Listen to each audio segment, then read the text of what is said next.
99 update news కి స్వాగతం. ముందుగా హెడ్లైన్స్. వైఎస్ జగన్మోహన్ రెడ్డి అహంకారం దిగాలంటే అది ప్రజల చేతుల్లోనే ఉందని స్పష్టం చేశారు. చంద్రబాబు అంటేనే వెన్నుపోటు, మోసాలు, అబద్ధాలు గుర్తొస్తాయి. కూటమి ప్రభుత్వం ఏర్పడితే రాష్ట్ర ప్రజలపై పోలవరం సెస్ విధిస్తాం. జనసేన అధినేత పవన్. ఇక డీటెయిల్స్ చూస్తే సుపరిపాలన అంటూ ఒక పక్క సంక్షేమం ఉండాలని, మరో పక్క అభివృద్ధి ఉండాలని చంద్రబాబు వివరించారు. ఈ జగన్ తనను ఎవరేం చేస్తారన్న అహంకారంతో ఉన్నాడని, ఆ అహంకారం దిగాలంటే అది ప్రజల చేతుల్లోనే ఉందని స్పష్టం చేశారు. జగన్ వంటి వ్యక్తి రాజకీయాలకు పనికిరాడని, చిత్తుగా ఓడించి ఇంటికి పంపాలని పిలుపునిచ్చారు. నేను అడుగుతున్న కక్షలుంటే నీ ఇంట్లో పెట్టుకోవాలి. ప్రజా జీవితంలో కక్షలకు తావుందా తమ్ముళ్ళు అడుగుతున్నా. నాకు జగన్మోహన్ రెడ్డికి సైకోకేమైనా ఆస్తులు వెళ్ళా తగాదుందా? మా దాయాదా? మా ఊరోడా? మా బంధువా? మా కులమా? ఏం తమ్ముళ్ళు అవునా కాదా? రాజకీయ విభేదాలు సిద్ధాంతపరంగా ఉంటాయి. నువ్వు చేసే పని ప్రజలకు ఇష్టం లేనప్పుడు ఇది తప్పు అని చెప్పే హక్కు నాకు లేదా తమ్ముళ్ళు అని మిమ్మల్ని అడుగుతున్నా. ఈ రాష్ట్రంలో 14 సంవత్సరాలు ముఖ్యమంత్రిగా పనిచేశాను. 15 సంవత్సరాలు అపోజిషన్ లీడర్ గా పనిచేశాను. ప్రజలు నన్ను గౌరవించారు. ఎవరికి మనం గౌరవించారంటే నా జీవితానికి సార్థకత అయ్యిందని చెప్పి మీ అందరికీ తెలియజేస్తున్నా. అలాంటి నన్ను ఎన్ని అవమానాలు చేశారో చూశారో. అసెంబ్లీలో కుటుంబ సభ్యుల్ని విమర్శిస్తారు. పవన్ కళ్యాణ్ గారిని ఏంటంత చులకనా పవన్ కళ్యాణ్ అంటే నీకు? అంటే లెక్కలేనితనం, విచ్చలవిడితనం, నన్ను ఎవడేం చేస్తారని గర్వం, అహంకారం. ఆ అహంకారం దిగాలంటే అది మీ చేతల్లో ఉంది. ఇలాంటి వ్యక్తి రాజకీయాలకే పనికి రాడు.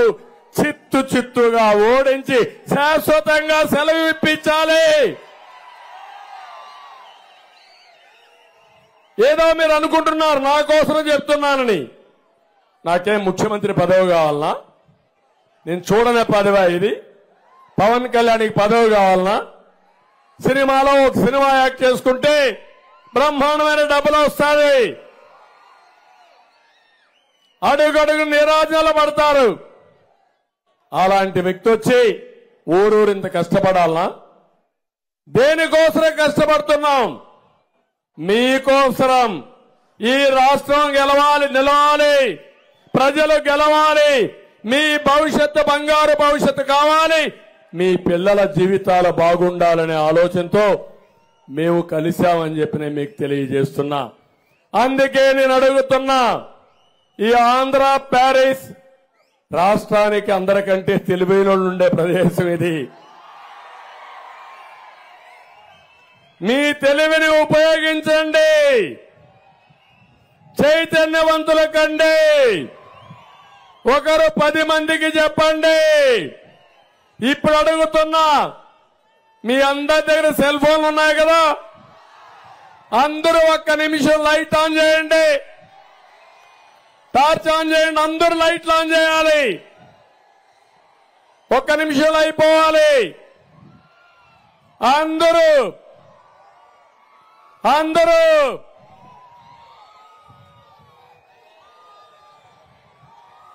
ఇప్పుడు చూడండి, ఆకాశం అయిపోయింది, భూమి నక్షత్రాలు వెలుగుతున్నాయి, మెరిసిపోతున్నాయి. రేపటి నుంచి ఒక పని చేస్తారా మీరు? మేము ఎక్కడికి పోయినా మీ సెల్ ఫోన్ తీసుకుని సెల్ ఫోన్ ఆన్ చేసి మాకు స్వాగతం పలకండి, సంఘీభావాన్ని తెలియజేయమంటున్నా. చేస్తారా? రేపటి నుంచి ఎన్నికలయ్యే వరకు చేస్తారా? నాకే కాదు, జనసేన బీజేపీ నాయకులు ఎవరు వచ్చినా, అభ్యర్థులు ఏ ఊరికి వచ్చినా సాయంత్రం మీకు కనపడిస్తే మీరు ఓకే చెప్తూ సిగ్నల్ ఇవ్వాలి. మేము మీతో ఉన్నామని సిగ్నల్ ఇవ్వాలి. ఇస్తారా అని అడుగుతున్నా. పిల్లలు మీరు ఒక పని చేయాలి. ప్రతిరోజు రోజుకొక్కసారి ఆ వార్డులో ఉండే పిల్లలు, లేకుంటే ఆ కాలనీలో ఉండే పిల్లలు, గ్రామంలో ఉండే పిల్లలు తెలుగుదేశం పార్టీ జెండా, జనసేన జెండా పట్టుకొని ఒక్కసారి ఊరంతా తిరిగి మీ అమ్మని నాన్నని మీ ఊర్లో ఉండే పెద్దలందరినీ కోరి మా భవిష్యత్తుకు ఓటేయమని ఇక్కడ నాదెండ్ల మనోహర్ గారికి అసెంబ్లీకి, చంద్రశేఖర్ గారిని పార్లమెంటుకు ఓటేయమని అడుగుతారా పిల్లలు అని అడుగుతున్నా. ప్రధాని నరేంద్ర మోదీ సీఎం రేవంత్ మిలాఖత్ కాకపోతే వెంటనే ఆర్ ట్యాక్స్ పై ఎన్ఫోర్స్మెంట్ డైరెక్టరేట్ ఇన్కమ్ ట్యాక్స్ ను విచారణ కోసం రంగంలోకి దించాలని బీఆర్ఎస్ అధినేత కల్వకుంట్ల చంద్రశేఖరరావు డిమాండ్ చేశారు. ఇద్దరు మిలాఖత్ కాకపోతే ముఖ్యమంత్రిపై వెంటనే విచారణ ఆదేశించాలి, వెంటనే ఈడీని దించు, ఐటీని దించు, ఎక్కడెక్కడ దొంగతనం జరుగుతుందో పట్టుకో అంటూ కేసీఆర్ ఘాటు వ్యాఖ్యలు చేశారు. ఆటో రిక్షా వాళ్ళ బతుకులు బాగుపడాలంటే ఖచ్చితంగా మన బీఆర్ఎస్ ఎంపీలు గెలవాలి, వాళ్ళకి న్యాయం జరగాలి. ఏ వర్గం కూడా పట్టించుకోకుండా ఇలా గురుకులాలు పెట్టినాం. ఆ గురుకులాల గతి ఏమైతా ఉంది? ఆ గురుకులాలలో కలుషిత ఆహారం తిని అమ్మాయిలు బీమారైతా ఉన్నారు. భువనగిరిలో ఒక అమ్మాయి చచ్చిపోయింది. అంటే మీకు ఇంత పట్టింపు లేదా? పేద విద్యార్థులంటే అలుసా? ఈ రకంగా అన్ని అబద్ధాలు చెప్తూ ప్రతి ఒక్క మాట కింది మీద మాట్లాడుతూ మీరు ఇలా గోవింద చేసేటువంటి కార్యక్రమాలు చేస్తూ ఉన్నారు. మీ అందరినీ కూడా నేను కోరేది ఒకటే, ఖచ్చితంగా తెలంగాణ సమస్యలు, తెలంగాణ నదుల నీళ్లు తెలంగాణకే చెందాలంటే, తెలంగాణకు కేంద్రం నుంచి నిధులు రావాలంటే, తెలంగాణ అస్తిత్వం ఆత్మగౌరవం నిలబడి ఉండాలంటే ఖచ్చితంగా ఈరోజు బీఆర్ఎస్ వాళ్ళైతేనే బ్రహ్మాండంగా పోరాటం చేస్తారు. ఇవాళ నరేంద్ర మోడీ మన తెలంగాణకు వచ్చిండు. అందులో ఒక సభలో మాట్లాడిండు. ఏం మాట్లాడతాడు ఆయన? రేవంత్ రెడ్డి ఈ రాష్ట్ర ముఖ్యమంత్రి ఆర్ ట్యాక్స్ వసూలు చేస్తా ఉన్నాడు అని నరేంద్ర మోడీ మాట్లాడుతూ ఉన్నాడు. అది నిజమే అయితే మీరిద్దరు మిలాఖత్ కాకపోతే మరి వెంటనే ముఖ్యమంత్రి మీద ఎంక్వైరీకి ఆదేశం చేయి, వెంటనే ఈడీని దించు, ఐటీని దించు, ఎక్కడెక్కడ దొంగతనం జరుగుతుందో పట్టుకో. అది చేత కాదు నరేంద్ర మోడీకి. మీదికి నాటకాలు ఆడతారు కానీ ఖచ్చితంగా ఇవాళ వాళ్ళిద్దరు ఒకటే. ఎవరికి ఓటేసినా అది గోదావరిలో వారేసినట్టు తప్ప మన రాష్ట్రానికి వచ్చే లాభం ఏమీ లేదు. నేను ఒక్కటే మాట మీకు చెప్తా ఉన్నా, మీ బిడ్డగా ఆనాడు నేను తెలంగాణ రాష్ట్రం తెస్తా అని చెప్పిన, ఇదే కొత్తగూడానికి చాలాసార్లు వచ్చిన, వందలాది సభలు పెట్టినాం. ఆనాడు నా వెంట ఎవరు లేకపోయినా నా ప్రాణాలు పనంగా పెట్టి తెలంగాణ రాష్ట్రం తెచ్చిన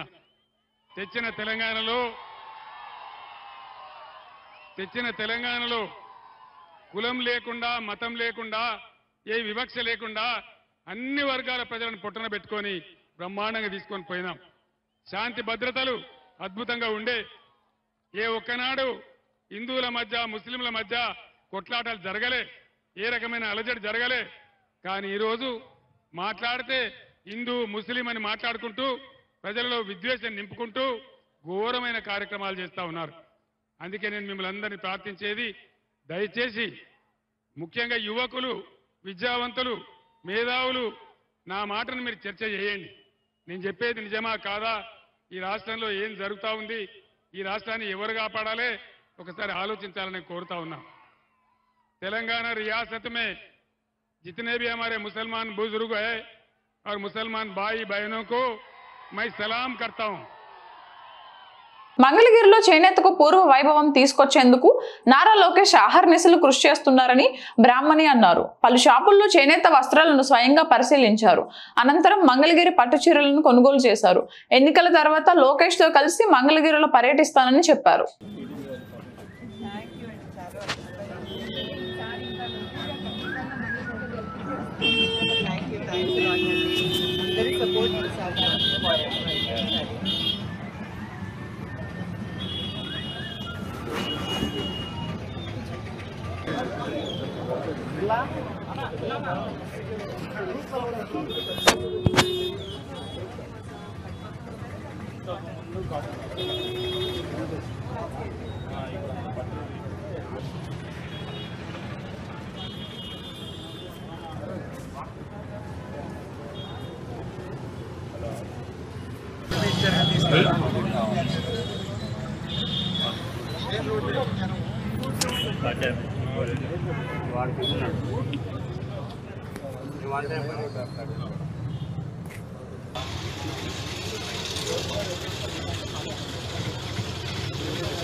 దూరం అవుతుంది కదా.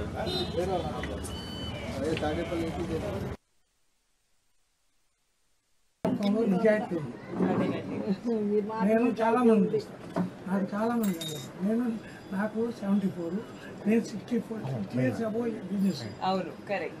నేను ఎన్ని వేల మంది చూస్తుంటాను కదా. ఆయన గారు మాట్లాడుతూ నిజాయితీ కదా మనసు నుంచి మెసేజ్ మేము ఎప్పుడైనా మన సార్ ఫేమస్ మన నామినేషన్ వేసే రోజు కూడా మేము మెసేజెస్ పెట్టాము. అది ఎలా ఉందంటే నా మెసేజ్ రిప్లైస్ కన్నా మీ మెసేజెస్ రిప్లైస్ ఎక్కువ ఉన్నట్టున్నాయి.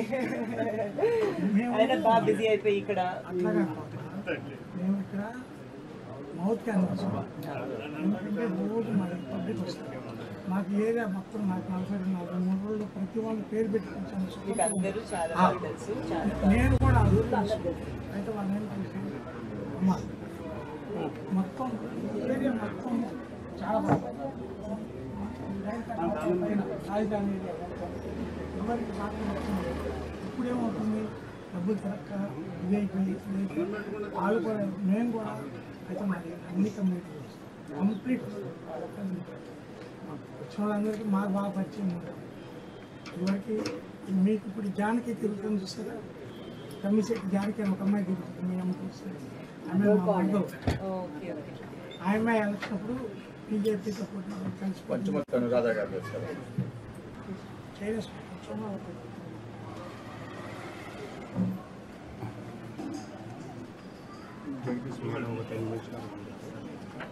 సార్ చేసిన తర్వాత సార్ అపాయింట్మెంట్ ఉంటారు.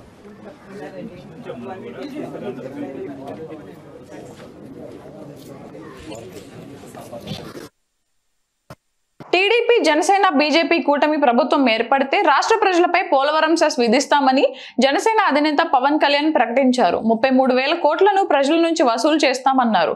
ఆ మొత్తంతో పోలవరం నిర్వాసితులకు R&R ప్యాకేజీ ఇస్తామని తెలిపారు. ఇందుకోసం తాను కూడా ₹1 కోటి విరాళం ఇస్తానని చెప్పారు. 40 రూపాయల మందు మనం 200 రూపాయలు కొనడానికి సిద్ధపడిపోయాం.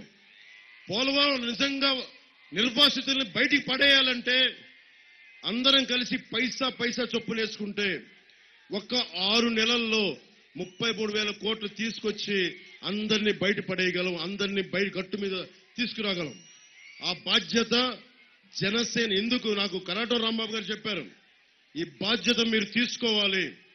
నా జీవితాన్ని పణంగా పెట్టి ఇన్ని వేల మందిని ప్రభావితం చేశాను. వారి మీద గౌరవంతో చెప్తున్నాను. ఈ రోజున ప్రత్యేకమైన సెస్ వేసి 5 కోట్ల మంది ప్రజలు నాతో సహా నేనైతే ఈరోజు చెప్తున్నా, పోలవరం నిర్వాసితుల కోసం నా వంతు సహాయంగా సెస్సే గనుక వచ్చే మనకి రాబోతున్న ప్రభుత్వం ముందుకు తీసుకెళ్లేలా చేస్తాం.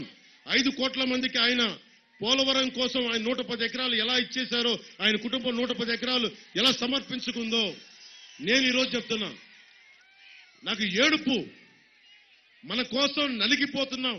ఆ ఏడుపు గిరిజనులను చూస్తా ఉంటే, ఇళ్లలో కూర్చొని ఇల్లు వాకిలు లేక తట్టా బుట్టా తీసుకొని నలిగిపోతా ఉంటే నేను చెప్తున్నాను, ఈ రోజున నా స్వంత డబ్బు ₹1 కోటి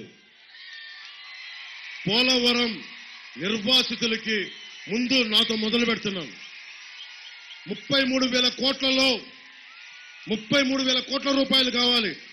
నేను ఇంత ప్రజాభిమానం ఇచ్చాను మీకోసం. 33,000 కోట్లు నేను ₹1 కోటి నేను ఇస్తా ఉన్నాను. ఈ రోజున ప్రభుత్వ ట్రెజరీకి, ప్రభుత్వ ఖజానాకి పోలవరం మనకి నిర్వాసితుల దీనికోసం ₹1 కోటి నేనే ఇస్తాను. దానికోసం మిగతా అందరూ కూడా 5 కోట్ల మంది ప్రజలు ఏదో ఒకటి మీరు ఆలోచించుకోండి.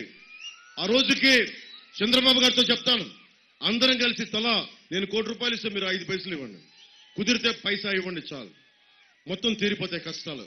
ఇది పోలవరంని అత్యంత తక్కువ సమయంలో ఛాలెంజ్ 27కి పూర్తి చేసేద్దాం పోలవరాన్ని. పోలవరంకి నీళ్లు రావాల్సిందే, సాగునీరు అవసరాలు తీరాల్సిందే, మిగతా ప్రాజెక్టులు పూర్తి కావాల్సిందే. ఛాలెంజ్గా తీసుకుందాం. నేను అన్ని భుజాల మీద పెట్టుకున్నా, నాకు తెలుసు బరువని, తెలియని వ్యక్తినేం కాదు. చెగువారాన్ని ఇష్టపడేవాడిని. సగర భగీరథ మహర్షిని ఎందుకు పెట్టుకున్నాం మన గుండెల్లో? ఎక్కడో ఉన్న గంగని తీసుకొచ్చాడు ఆయన. అలాంటి భగీరథ మహర్షిని స్ఫూర్తిగా తీసుకుందాం. పోలవరాన్ని పూర్తి చేసే బాధ్యత, ముందుండి నడిపించే బాధ్యత జనసేన, తెలుగుదేశం, భారతీయ జనతా పార్టీ కూటమి ప్రభుత్వం తీసుకుంటుంది బాధ్యత. నేను మీ గళం అవుతాను. తెలంగాణకు మోడీ తీరని అన్యాయం చేశాడని ముఖ్యమంత్రి రేవంత్ రెడ్డి అన్నారు. మోడీ రైతుల ఆదాయం రెండింతలు చేస్తానని చెప్పి ఎంతో మంది రైతులను బలి చేశాడు. కాంగ్రెస్ హయాంలో వచ్చిన ఎన్నో ఫ్యాక్టరీలను, ఇన్స్టిట్యూషన్లను రద్దు చేశాడు అని అధికారంలోకి వచ్చి 5 నెలలే అవుతోంది. ఆడబిడ్డలకు ఆర్టీసీ ఫ్రీ బస్ పెడితే మెచ్చుకోవాల్సింది పోయి తిడతావా? నువ్వు ఢిల్లీ నుండి తెలంగాణకు వచ్చేది నన్ను తిట్టడానికా అని విమర్శించారు. ఆనాడు సోనియమ్మ ఇచ్చిన బయ్యారం ఉక్కు కర్మాగారాన్ని రద్దు చేసిండు. కాజీపేట రైల్వే కోచ్ ఫ్యాక్టరీని రద్దు చేసిండు. ఐటీఐఆర్ కారిడార్ను రద్దు చేసిండు. ఐఐటి, ఐఎం లాంటి ఇన్స్టిట్యూషన్లను రద్దు చేసిండు. తెలంగాణకు తీరని అన్యాయం చేసిండు.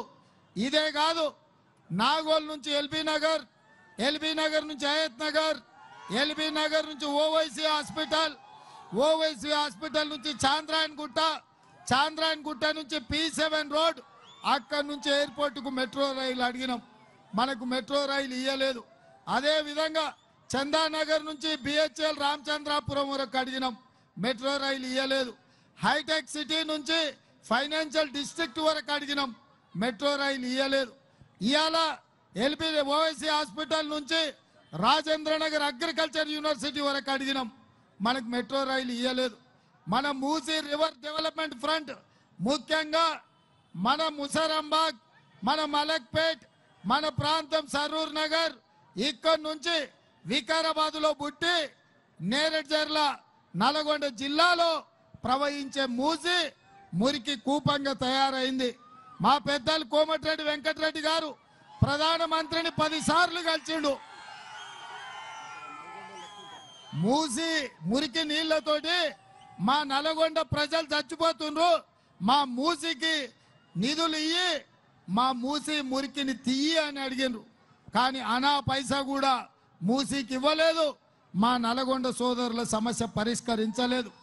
నేను ముఖ్యమంత్రి అయినాక నేనే స్వయంగా వెళ్ళి ప్రధానమంత్రిని అడిగిన పాలమూరు రంగారెడ్డి ఎత్తిపోతల పథకాన్ని జాతీయ ప్రాజెక్టుగా చేయండి అని. అది కూడా మనకి ఇయ్యలే. ఇవాళ ఏది అడిగినా తెలంగాణకి ఏమి ఇయ్యలే. కానీ తెలంగాణకు వచ్చి ఇవాళ మనల్ని దిట్టిపోతున్నాడు. ఒక ప్రధానమంత్రిగా నరేంద్ర మోడీకి న్యాయమా అని నేను అడుగుతున్నా. ఇదే కాదు, నిన్న మన కొన్ని విషయాలు నేను లేవనెత్తిన. బీజేపీ ఈరోజు కుట్ర చేస్తుంది. ఎస్సీ, ఎస్టీ, బీసీ, మైనారిటీ రిజర్వేషన్లు రద్దు చేస్తామని చెప్తున్నారు. అందుకే రిజర్వేషన్లు రద్దు చేయొద్దని నేను లొల్లి పెట్టి కొట్లాడితే నిన్నటికి నిన్న ఢిల్లీ పోలీసులతోని ఢిల్లీలో కేసు కట్టి గాంధీ భవన్ కు ఢిల్లీ నుంచి పోలీసులను పంపించాడు. నేను అడుగుతున్న మా యువకుల్ని, 10 ఏళ్ళు చంద్రశేఖర్ రావు ఇట్లనే కేసులు పెట్టిండు, కార్యకర్తల్ని కొట్టిండు, మన ఆస్తులు విధ్వంసం చేసిండు, మన కార్యకర్తల ప్రాణాలను చంద్రశేఖర్ రావు పొట్టన పెట్టుకున్నాడు. చూసిండ్రు మన కార్యకర్తలు ఓపిక నశించి మొన్న జరిగిన డిసెంబర్ ఎన్నికల్లో చంద్రశేఖర్ రావును బండకేసి కొట్టిండ్రు. రాష్ట్రంలో ఎన్డీఏ కూటమి విజయం సాధించడం ఖాయమని రాజమహేంద్రవరం ఎన్డీఏ ఎంపీ అభ్యర్థి దగ్గుపాటి పురంధేశ్వరి అన్నారు. వైసీపీ పాలనలో అవినీతి తప్ప జరిగిన అభివృద్ధి లేదన్నారు. వైసీపీ 2019 మేనిఫెస్టోను మరోసారి ప్రకటించిందన్నారు. 2019లో చెప్పిన మేనిఫెస్టోలో చెప్పిన ఎన్ని హామీలు నెరవేర్చారో చెప్పాలని డిమాండ్ చేశారు. గడిచిన 6 రోజులుగా నేను రాజమండ్రి పార్లమెంట్ నియోజకవర్గంలో పర్యటిస్తున్నాను. ఈ సందర్భంలో ప్రజల నుండి అనూహ్యమైనటువంటి స్పందన కనబడుతుంది. మార్పు తథ్యం అని అందరికీ కూడా విశ్వాసం కలుగుతున్నటువంటి విషయం. ప్రస్తుత ప్రభుత్వంతో విసిగి వేసారిపోయినటువంటి ప్రజలు, ఎక్కడా కూడా అభివృద్ధికి తావులేదు, పరిశ్రమలు వచ్చి బిడ్డలకి ఉపాధి అవకాశాలు లేవు, మహిళలకి రక్షణ లేదు, పేదలకి ఎక్కడా కూడా న్యాయం జరగనటువంటి పరిస్థితి, ఏ వర్గం వారికి కూడా సమాజంలో ఇవాళ ఆంధ్ర రాష్ట్రంలో న్యాయం జరగనటువంటి పరిస్థితి. ఇటువంటి పరిస్థితిలో ప్రజలు ఖచ్చితంగా మార్పు కావాలి అని ఆకాంక్షిస్తున్నారని చెప్పి మనకి ప్రస్ఫుటంగా అర్థమయ్యేటువంటి విషయం. ఇవాళ నేను అనపర్తి నియోజకవర్గంలో నేను నా పర్యటన చేస్తున్నాను. సుమారు 2 గంటల ఆలస్యం అయింది. అయినా కూడా ప్రజలు చాలా ఓర్పుగా వేచి ఉండి మమ్మల్ని సాదరంగా ఆహ్వానిస్తున్నారంటే ఖచ్చితంగా ఇది మార్పుకి నిదర్శనం అని చెప్పి నేను ఖచ్చితంగా విశ్వసిస్తున్నటువంటి విషయం. ఇక్కడ కూడా ప్రజలు 2019 సంవత్సరంలో ఎన్నుకున్నటువంటి ప్రజాప్రతినిధులు ఎవరైతే ఉన్నారో వారు ప్రజల ఆకాంక్షల మేరకు ఇక్కడ అనపర్తి నియోజకవర్గాన్ని అభివృద్ధి చేయనటువంటి సందర్భంలో ఖచ్చితంగా ప్రజలకి అండగా నిలబడి ప్రజల వాణి అవుతూ ప్రజల్ని కాపాడుకోగలిగినటువంటి ప్రజాప్రతినిధిని ఎన్నుకోవాలి అని చెప్పి ఇక్కడ ప్రజలు కృత సంకల్పంతో ఉన్నటువంటి విషయం చాలా స్పష్టంగా అర్థమవుతుంది. కనుక జూన్ 4 అంటే మే 13 ఎన్నికలు జరుగుతాయి. నాకు కావచ్చు, సోదరులు రామకృష్ణారెడ్డి గారు కావచ్చు, మా ఇద్దరికి కూడా కమలం గుర్తు మీద ఓటు వేసి ప్రజలు ఆశీర్వదిస్తారు. జూన్ 4 ఎప్పుడైతే ఈవీఎం మెషిన్స్ నుండి ఈ ఫలితాలు వెలువడతాయో ఖచ్చితంగా ఇక్కడ ఆంధ్ర రాష్ట్రంలో ఎన్డీఏ కూటమి ఘన విజయం సాధించి మంచి సీట్లతోటి అధికారంలోకి వస్తుందని చెప్పి విశ్వసిస్తున్నాం. మేడం, ఇప్పుడు నిన్న వైసీపీ మేనిఫెస్టో రిలీజ్ అయింది కదండి, అంటే గతంలో అది మేనిఫెస్టో ఇవాళ కొత్తగా విడుదల చేసినటువంటి మేనిఫెస్టో కాదండి. వాళ్ళు 2019 సంవత్సరంలో విడుదల చేసినటువంటి మేనిఫెస్టోలో చేసినటువంటి వాగ్దానాలు ఏ మేరకు నెరవేర్చారు అని చెప్పి ప్రజలకి ఇవాళ సమాధానం చెప్పాలి. ఎందుకంటే అప్పుడు 2019లో నాకు బైబిల్ కంటే, ఖురాన్ కంటే, భగవద్గీత కంటే కూడా చాలా పవిత్రం నా మేనిఫెస్టో అని ఆనాడు జగన్మోహన్ రెడ్డి గారు చెప్పడం జరిగింది. కానీ మేనిఫెస్టోలో మద్యపాన నిషేధం దశల వారీగా చేస్తామన్నారు. చేశారా అంటే లేదు. అదే విధంగా యువతకి 2.5 లక్షల ప్రభుత్వ ఉద్యోగాలు కల్పిస్తాము, ఇస్తాము అని అన్నారు. ఇచ్చారా? లేదు. రైతులకి ధర స్థిరీకరణ నిధి 4,000 కోట్లతోటి నెలకొల్పుతానన్నారు. నెలకొల్పారా? లేదు. ప్రకృతి వైపరీత్యాలు వాటిల్లితే కనుక రైతులకి రక్షణగా 3,000 కోట్లతోటి నిధులు నెలకొల్పుతామన్నారు. నెలకొల్పారా? లేదు. మరి అదే విధంగా రైతు భరోసా కింద నేను అంటే ప్రభుత్వం, రాష్ట్ర ప్రభుత్వం 13,000 రూపాయలు ప్రతి ఎకరానికి ఇస్తానన్నారు. ఇస్తున్నారా? లేదు. ఎందుకంటే దానిలో 6,000 రూపాయలు కేంద్ర ప్రభుత్వం ఇస్తున్నదని చెప్పి మనం ఇక్కడ గమనించాలి. అమ్మ ఒడికి 15,000 రూపాయలు ఇస్తాను అని చెప్పి అన్నారు. ఇస్తున్నారా? లేదు. 13,000 మాత్రమే ఇస్తున్నారు. ఈ మచ్చుకి కొన్నే నేను చెప్తున్నాను. పదే 99% నేను నెరవేర్చాను అని చెప్పడం కాదు. ఇప్పుడు మేము లేవనెత్తినటువంటి ఈ అంశాలన్నిటికీ కూడా ప్రభుత్వం అదే విధంగా జగన్మోహన్ రెడ్డి గారు సమాధానం చెప్పాలి. చంద్రబాబు అంటేనే వెన్నుపోట్లు, మోసాలు, అబద్ధాలు గుర్తొస్తాయని వైఎస్ జగన్మోహన్ రెడ్డి విమర్శించారు. చంద్రబాబు వయసు 75 ఏళ్లు దాటినా కనీసం పశ్చాత్తాపం కూడా ఆయనలో కనిపించడం లేదని మండిపడ్డారు. ప్రస్తుతం ఉన్న పథకాలన్నీ కొనసాగిస్తామని, చంద్రబాబుకు ఓటేస్తే నష్టమని, పథకాలన్నీ ఆపేస్తాడని సీఎం విమర్శించారు. ఇవన్నీ కూడా వచ్చే 5 సంవత్సరాలు మళ్ళీ కొనసాగే కార్యక్రమం జరగాలి అనంటే మళ్ళీ మీ అందరికీ కూడా ఒకటే చెప్తా ఉన్నాను.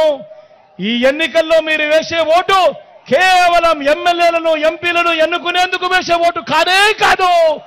ఇవన్నీ కూడా ఈ పథకాలన్నీ కొనసాగేందుకు మీరు వేసే ఓటు అన్నది ప్రతి ఒక్కరూ కూడా గుర్తుపెట్టుకోమని కోరుతా ఉన్నా.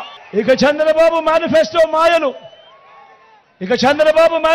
మాయలు, మోసాలు ఎలా ఉంటాయో 2014లో ఈయన ఏం చెప్పాడో, 2014 నుంచి 2019 మధ్య ఈయన అధికారంలో ఉండగా ఎంతటి మోసం, ఎంతటి దగా చేశాడో ఒక్కసారి చూద్దామా? ఇది గుర్తుందా మీ అందరికీ? ఇది గుర్తుందా మీ అందరికీ? అన్నా ఇది గుర్తుందా మీ అందరికీ? అక్క ఇది గుర్తుందా? ఇది గుర్తుందా అన్నా? అక్క ఇది గుర్తుందా?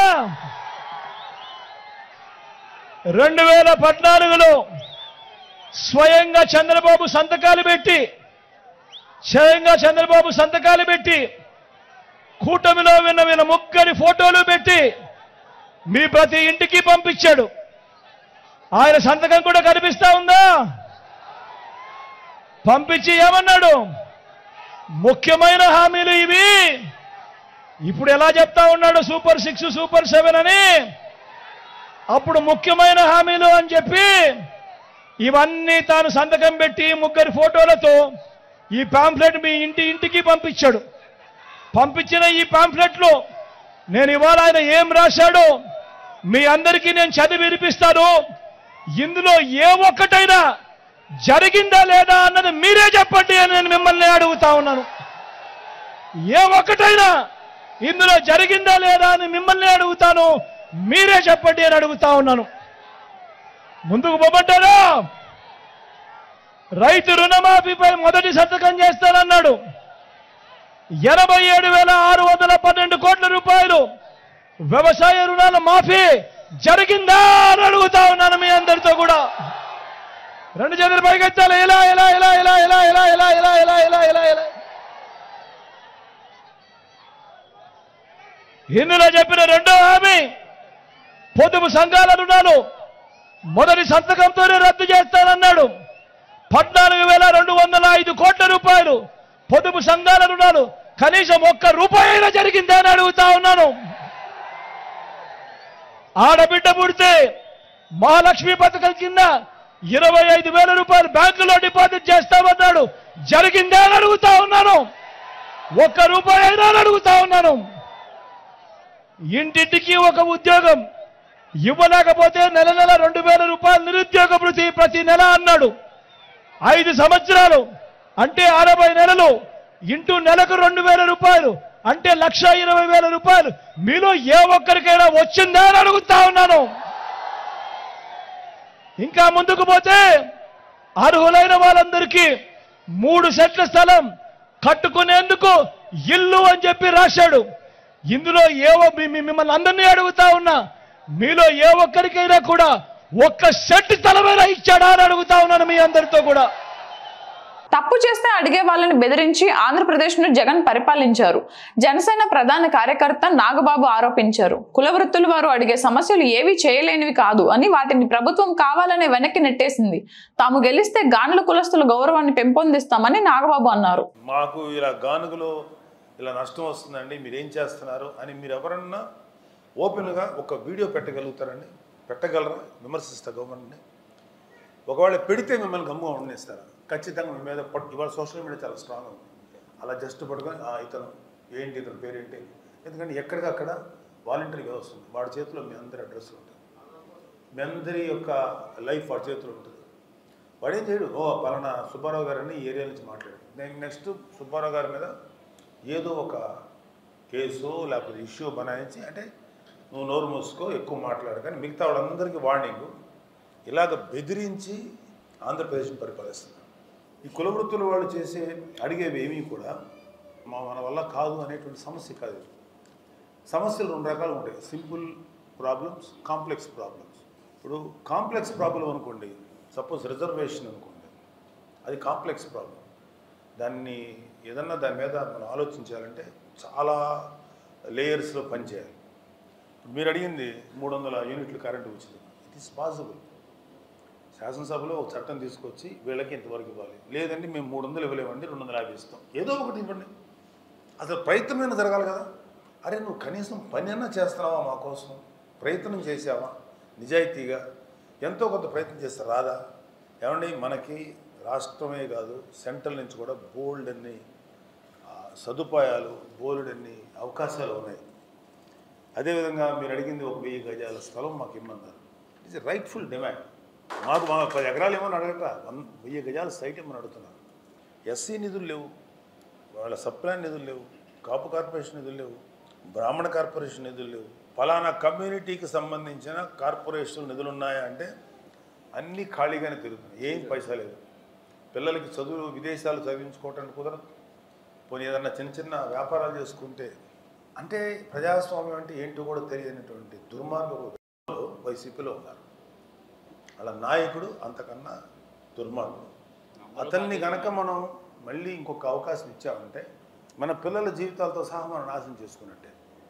న్యాయమైనటువంటి కోరికలు ఏది ఉన్నాయో అవన్నీ కూడా తీర్చడానికి ఈ కూటమి ప్రభుత్వం రెడీగా ఉంది. కాకపోతే వీళ్ళలాగా రేపే నేను సిపిఎస్ రద్దు చేయించేస్తాను, ఎల్లుండే నేను డిఎస్సి అనౌన్స్ చేస్తాను, ఈ సొల్లు మాటలు మాట్లాడలేదు.